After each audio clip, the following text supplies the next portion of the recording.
Hey everybody, my name is Dustin. I'm with Cross here in Louisville, Kentucky. Just going to give you a quick rundown on this amazing build that just came out of the custom shop.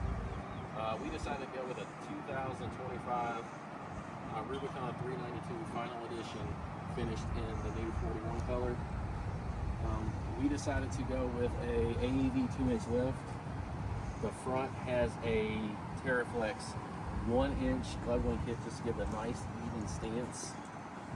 We also went with the Toyo Open Country 40-inch empty tire and the Method Beadlock wheel.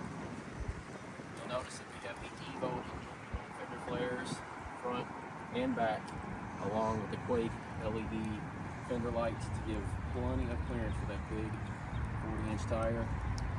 We also have TeraFlex front, upper, and lower control arms.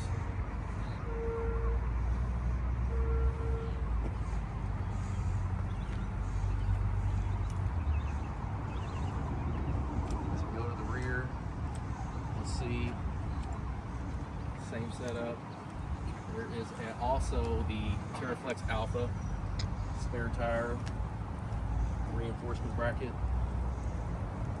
If you see it and love it, let us know. Cross Jeep here in Kentucky.